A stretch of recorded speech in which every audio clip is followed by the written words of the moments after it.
Hello, friends. Tonight, we ascend the mountain to once again reenact the receiving of the Torah at Mount Sinai as we celebrate the holiday of Shavuot. It's a propitious time to share my final vlog as Rabbi of Beth Chaim. A few nights ago, as Shabbat ended, many of us were able to gather on our patio for a Havdalah, a lovely time honoring the end of Shabbat, and the end of my tenure as spiritual leader of Beth Chaim. It was simply a night for the ages. I'm still processing and integrating the enormous blessings that were offered at the centerpiece of the evening. I'll say more about that in a moment. I'm a little embarrassed that in all of the excitement, I didn't publicly thank the people who were primarily responsible for what can only be described as a love fest of monumental proportions. In a way, this event was a bookend for the gala last November, which was a different kind of event with other important things that we needed to accomplish. It too was a night I will always remember as a peak experience of my life. This past Saturday night felt a little different. It felt more like it was just us, our community, outside, under the stars, with a sacred fire at the center. Both of these magnificent events were created and guided by two amazing spiritual leaders of our community, Tanya James and Judith Markowitz.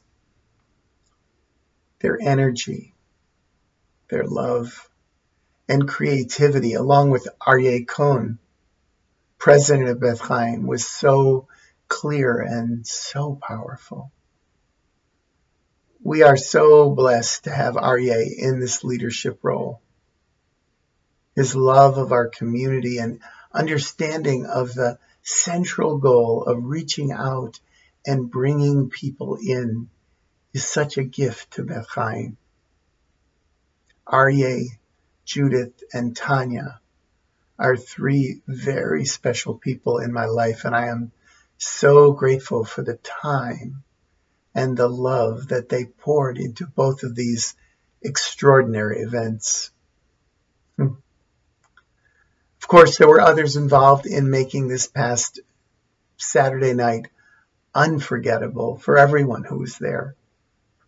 Larry Kandub, our spiritual life director, is simply one of the most positive, caring souls one could ever imagine meeting.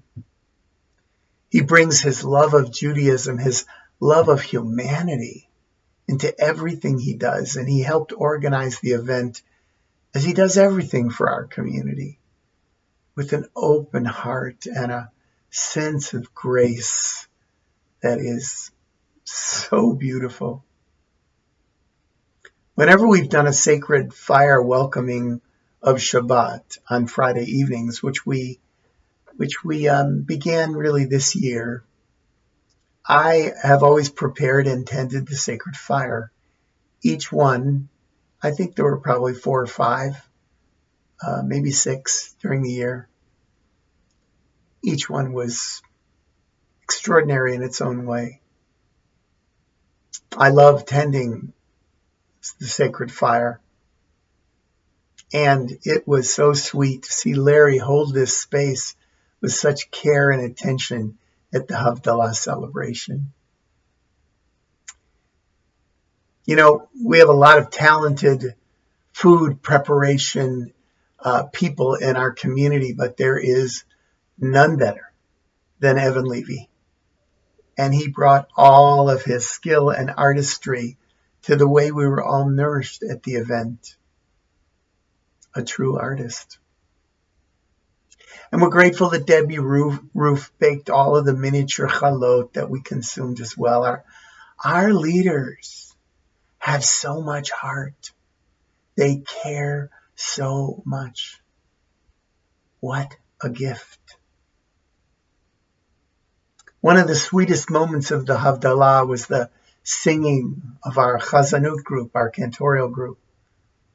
Not everyone in the group was able to make it, but Drew Porter, Judith Markowitz, Jeff Reitzes, Nancy Orgel, Mark Mazer, and my wife, Zoe Goldblatt, all sing from such a deep place.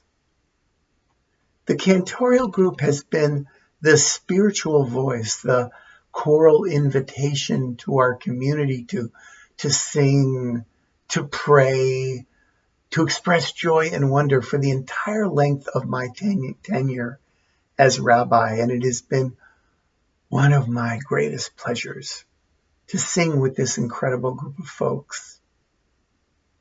Laura Ben, Bonnie Broers, and Beth Siegel weren't able to be there Saturday night, but they were there in spirit. Indeed. I would be remiss not to honor Jeff Reitz's incredible generosity as technical director as well. Most Friday nights he can be found at the back of the sanctuary, directing cameras and making sure that the sound is good going out to all those who are participating virtually through our Beth Chaim YouTube channel.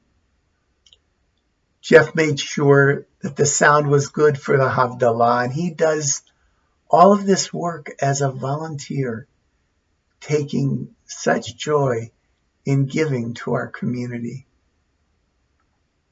I also need to honor our Beth Chaim song leader, Raina Rines, who not only is a talented musician and beautiful singer, but her loving and playful energy has so enriched our community, our Chazanut group, and our Beit Midrash, our school.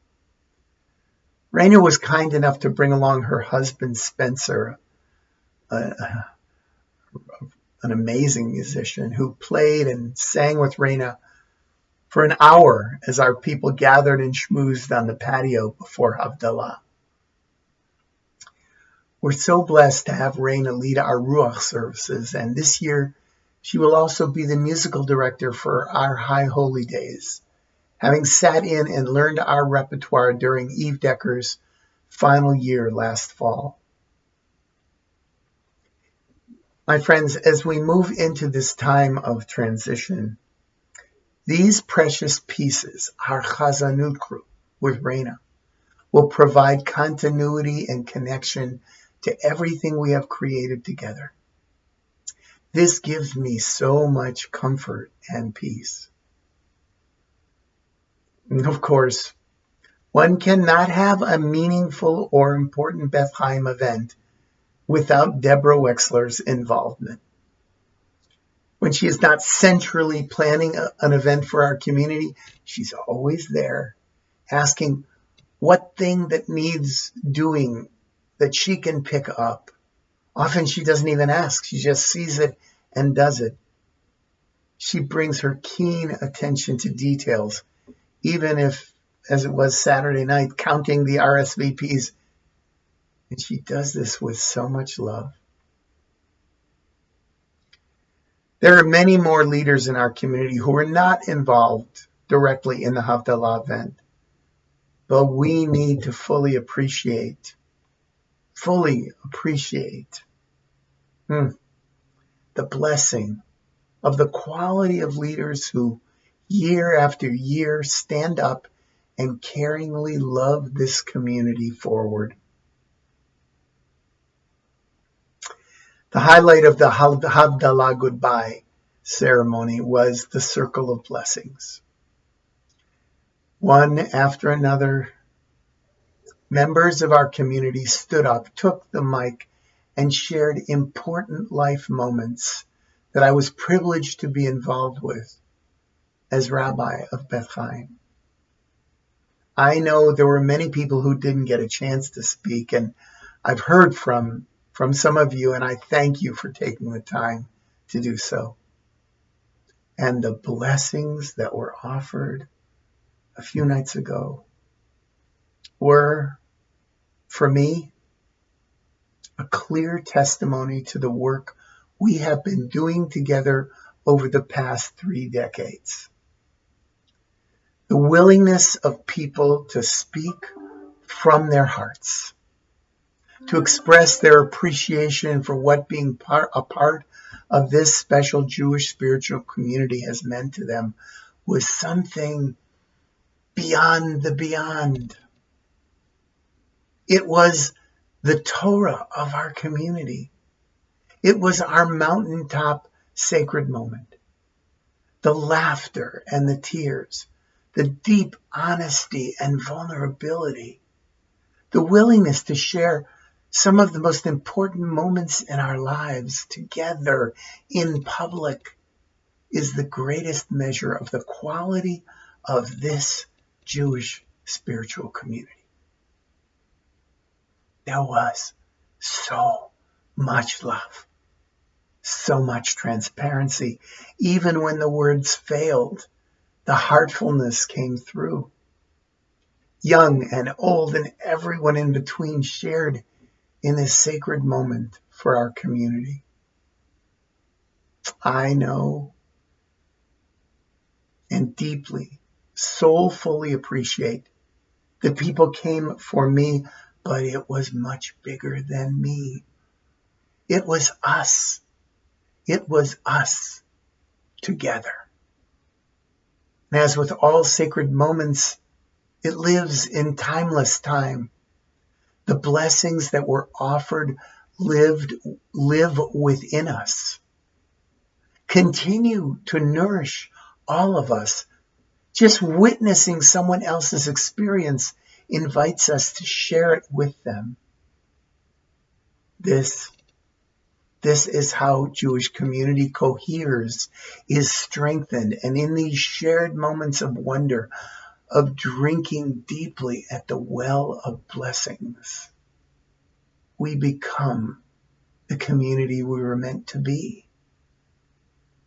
This, my friends, is a communal God experience, something our community has shared over and over at every simcha, every bar and bat mitzvah, every baby naming, every wedding, every funeral, memorial service, or shiva. This is the power of Jewish community to make a difference in our lives. We have created this together, and it is bigger than any of us. We know what it is, what it tastes like, how it nourishes our souls. This knowledge is power. We will not settle for less. It is too precious. In our tradition, the most profound experience of love is expressed through the Hebrew word da'at, knowing. In a world where we so often find ourselves experiencing anonymity, where we are unseen, sacred community is that special place where we can feel we are known and can come to know others. A place where we can tell our stories, our most important stories, share our most important truths, and feel valued in doing so. That was my goal in stretching to spiritually lead this community. To create as many places as possible where we could do this together. Every sacred moment is a truth-telling moment, a moment, again, where we can feel seen and loved. It cannot be done by one person. It has to be a contract, an agreement that everyone who can, everyone who is able to, enters into. It's not easy in this culture. There's a lot to overcome, but that's the challenge. This community has risen to the challenge, and I could not possibly be prouder of each and every one of you who has answered the call, shared a story, spoken a truth, allowed yourself to be vulnerable and loved. This will not end with my leaving. It will continue. It might look different. It might feel a little different, but there is no going back to rote experiences of religiosity. At its core, it is bigger than the religion itself. The religion is a sacred container for it, but the practice is embracing the sacred.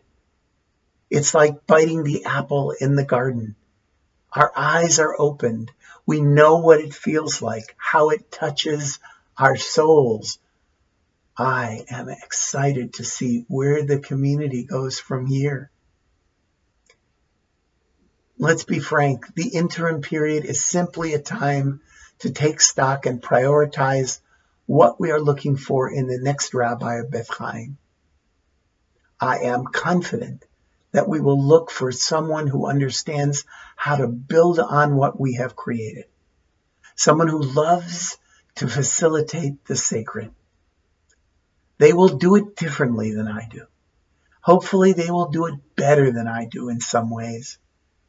Look for a powerful lover who's unashamed to love publicly and who has a talent for creating opportunities for all of our stories, all of our truths, all of our love. Serving this community has been one of the great gifts of my life.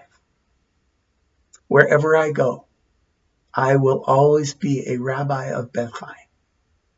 This was my laboratory. This was my spiritual playground. You will always be my community. I am filled up with gratitude.